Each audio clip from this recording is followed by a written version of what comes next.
لە ترسی دووبارەکردنەوەی تاوانەکانی ڕژێمی پێشوو هەڵاتووە.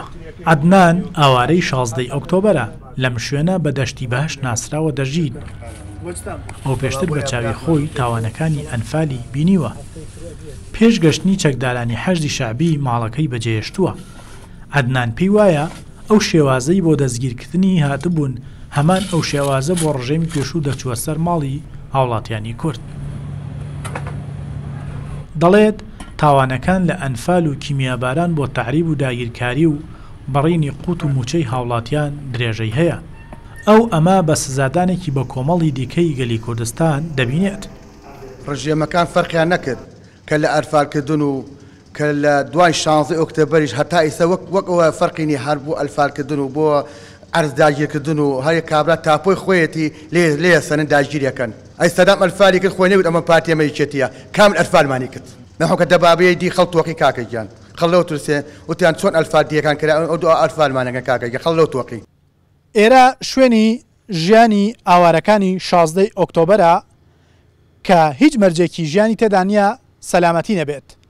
ئەوان دەڵێن لە ترسی حکومەتەکان هەڵاتوین بۆ ئێرە چونکە هەمان ئەو سیاسەتیان هەیە کە حکومەتەکانی ڕژێمەکانی پێشوو بەرامبەر بە کورد هەیان بووە.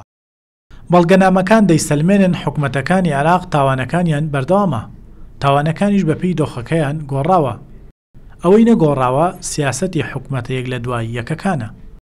تەسفیرکردنی کوردە فەیلیەکان هەر لە تەهجیرکردنی کوردەکانی لە هەمووی کوردستان و هەروەها ئەنفالکردنی ئەم خەڵکە لە 1970ەوە وەکو ئەڵێم تعریبکردنی ئەم ناوچانە بەهێنانی عەرەب بۆ ناوچەکان و تا ئەمڕۆ ئەم سیاسەتە کۆتایی پێ نەکراوە بەردەوامە بەڵام مەرحەل لەگەڵ مەرحەلە جیاوازە. سەبەبەکە چوو قەناعەتیان نییە بەو ئەتیفاقیاتانەیەکی ئەکرێ لەگەڵ قیاداتی کوردی. ڕۆژی 31 تەمووزی 1970 ڕژێمی پێشووی بەعەز دەستی بە ئەنفالی بارزانیەکان کرد کە 8,000 بارزانی بە ئافرەت و منداڵ و پیر و گەنج و پیا و زیندە بەچاڵ کرد.